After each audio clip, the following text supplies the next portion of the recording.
Yeah. Oh, brilliant. That's great. Yeah. We will see how it goes. I don't know. Yeah, well, it's modern.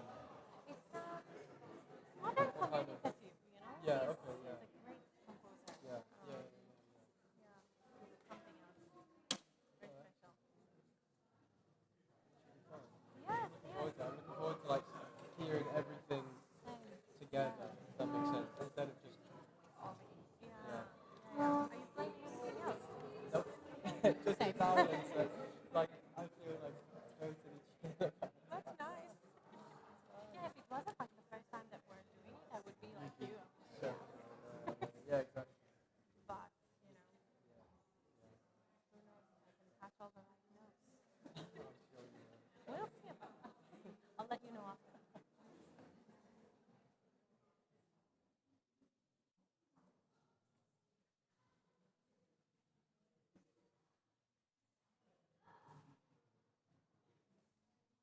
Good afternoon. A very warm welcome to St. Margaret's in the dark.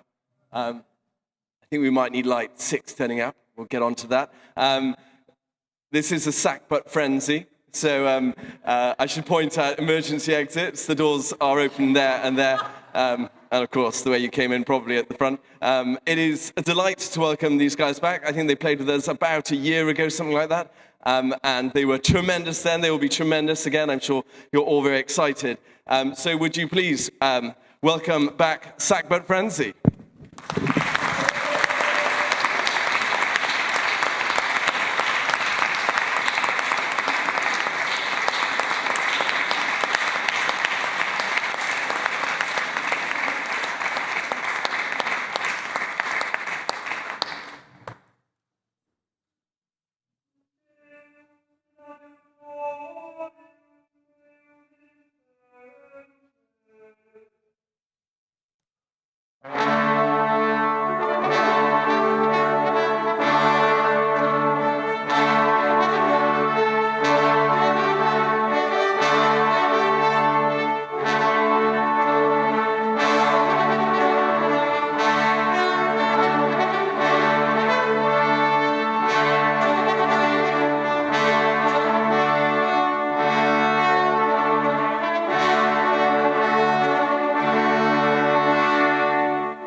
Good afternoon. Thank you so much for coming out to hear the Sackbut Frenzy. The opening was the toccata by Monteverdi from his Orfeo. He also used that exact music to open his Vespers with the text, God makes speed to save me. So we borrowed it for this concert. Followed by a piece by Justine Rapaccioli, who is both British and Venetian, Italian. She wrote an entire mass based on 4 descending notes used by Monteverdi in his 4-part mass. And that was her Agnus Dei, which she arranged for our Sackbut ensemble. We're going to hear more from Justine later. This concert is both new and old. The next piece is a beautiful piece of German, early Baroque, late Renaissance, a Pavane by Moritz van Hessen.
The sound of the sackbut is so vocal and so expressive.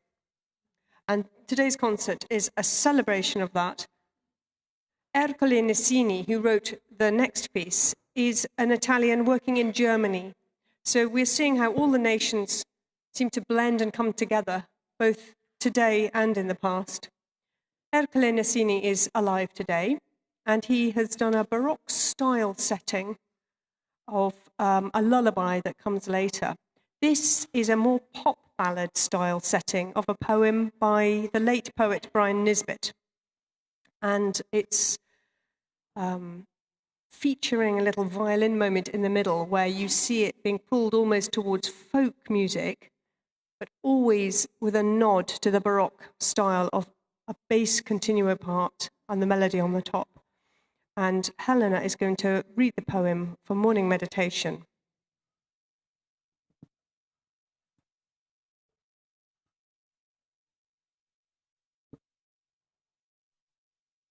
I am lying beside you, watching you gently sleeping.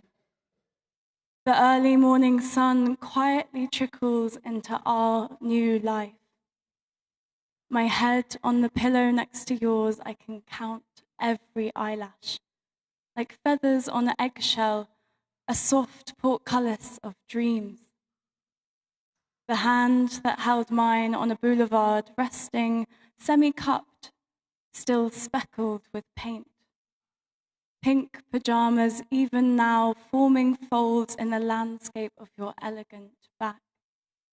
Your rhythmic breathing, the ebb and the flow, instills a feeling of calm. And slowly, I realize in this small attic room, I am happy.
due to the pragmatism of pitch, we are not going to be performing the strozzi for you today. It's a mere semitone difference between the lute and the sackbuts. We thought that might slightly take from the beauty of the aria. But we are adding in a lovely Purcell song later on to make up for it. So our next piece is a De Pacem Domine, which we commissioned from Rappacioli to commemorate the Field of Cloth of Gold meeting between King Henry VIII and Francis I. This meeting in which the two leaders purported to want peace, but were more interested in outdoing each other and very quickly going back to fighting. She wrote this piece in which the tenor sackbuts represent that ego-driven military drive, but peace is the alto line and the F hum, which you will hear come in. And in this piece, peace wins.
We now come to the vegan lead by Ercole Nicini.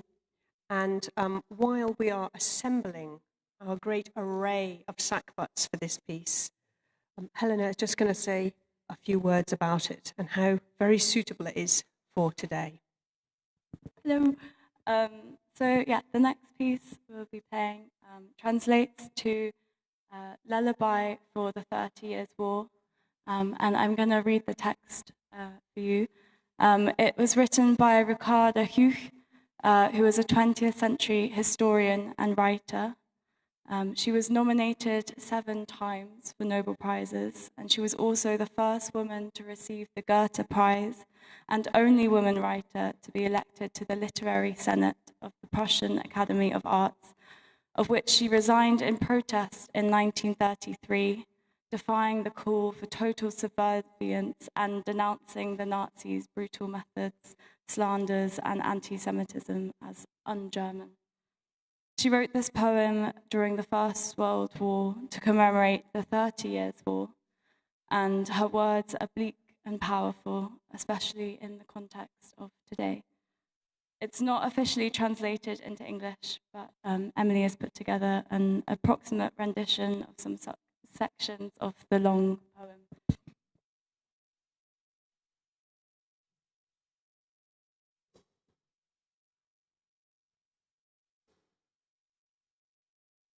Listen, child, how the storm wind blows and shakes the bay window. When the Brunswicker stands outside, he grips us even tighter. Learn to pray, child, and fold your hands, that God may turn mad Christian away from us. Sleep, child, it is bedtime. It is also time to die. When you are grown, the drum will recruit you. Hush, child. When Lord Christian comes, he'll teach you to be silent. Be very still until it is your turn to mount a horse.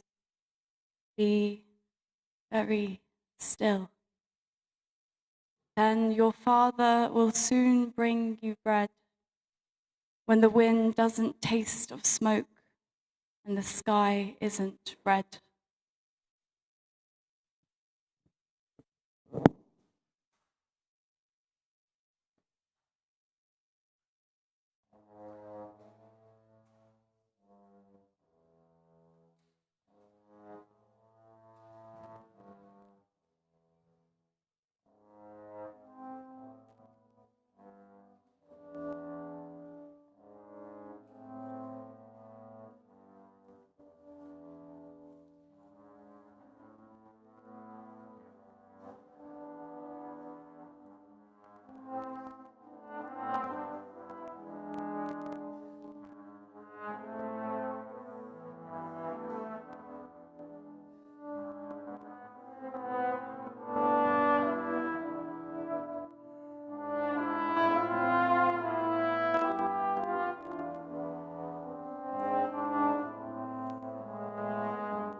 We now come to three songs which are being premiered for you tonight.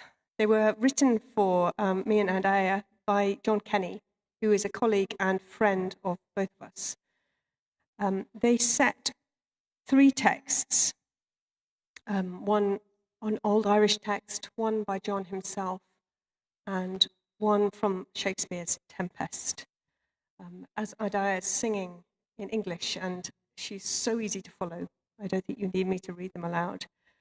But John is an extraordinary composer who really knows the trombone really, really well. As far as I know, I think this is his first composition for Sackbut. And I think he's got us imitating the blackbird absolutely brilliantly. So this is three songs. We'll run them all three together, and they have obligato bells at the end.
Hello, there we go.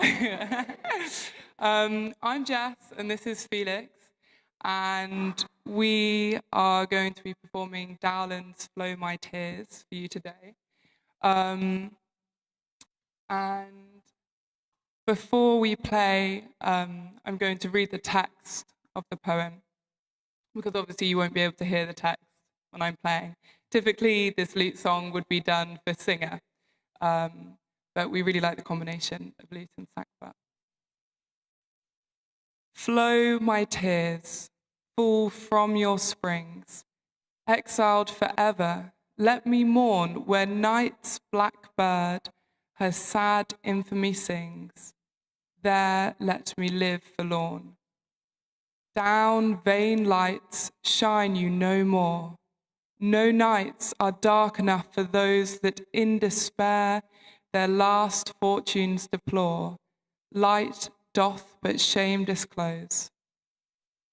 Never may my woes be relived, since pity is fled, and tears and sighs and groans my weary days of all joys have deprived. From the highest spire of contentment my fortune is thrown, and fear and grief and pain for my deserts are my hopes, since hope is gone. Hark, you shadows that in darkness dwell, learn to contemn light. Happy, happy they that in hell feel not the world's despite.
We are concluding our British composer section with a lovely piece of Purcell, Thou Knowest, Lord.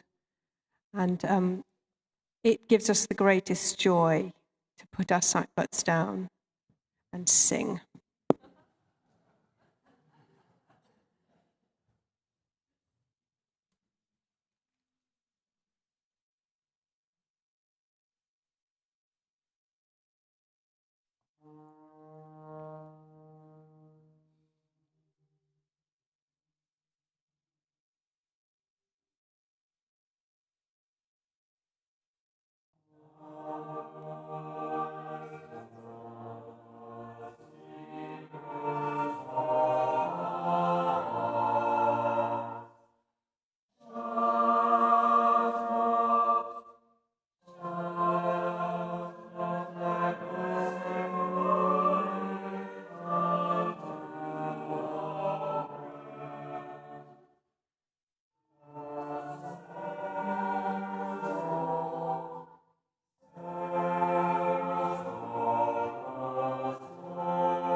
Our last two pieces are by two composers who were working in closed orders of nuns in Italy in the 17th century. The first one, Pavulus Filius, is a sumptuous and beautiful celebratory 12-part motet.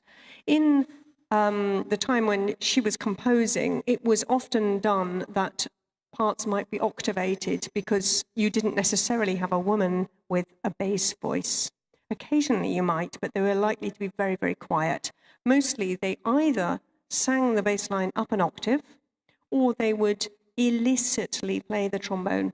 And we know that there's evidence because there were various punishments meted out to those wicked enough to ask for trombone lessons, or there were three convents that I know of in Italy who had trombone players within their walls.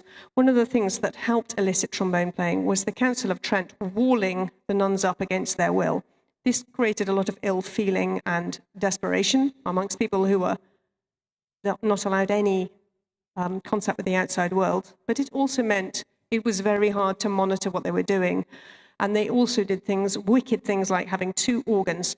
And we think that this was performed with two organs, one in each choir. There are two very distinct choirs. And that was very, very naughty. So we're celebrating the naughtiness of the nuns. That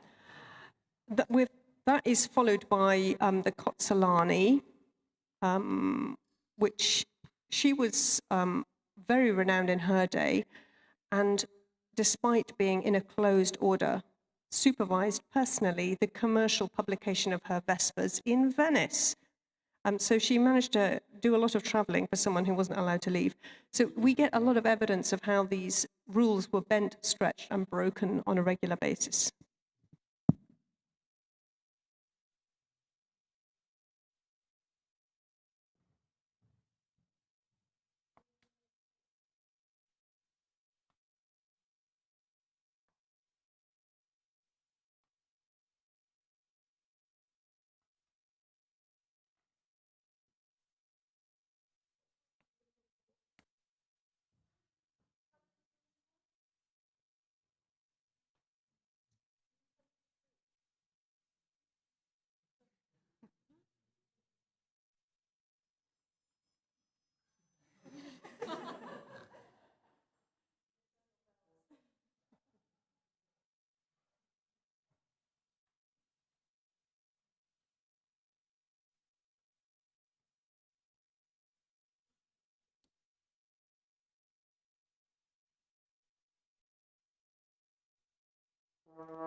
So just before our very last piece, I'd like to thank Rhiannon and Brutus for having us again to this wonderful venue. We so appreciate the chance to perform our music and share it with everyone. Thank you very much. I also would like to thank two people in particular on the stage. There is Adam Quilter has stepped in. We've had various illnesses today, and he has on the spot taken on about 3 people's roles and played in every single piece. So we're very grateful, Adam, for the skills you've shown today. And also I would like to personally thank Tom Lees, who is a really good friend, a colleague from the English Cornet and Sackbut Ensemble, and president of the British Trombone Society. And he has joined us today to help support us. So thank you very much, Tom. But also, for me, I find it incredibly moving that every single young person behind me has chosen to come today and put all this effort in and play for us all. The love and the commitment and the courage they show in doing this, I find really amazing. So can we just give them a huge round of applause?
My family and I were talking earlier about what the collective noun might be for a group of sackbuts.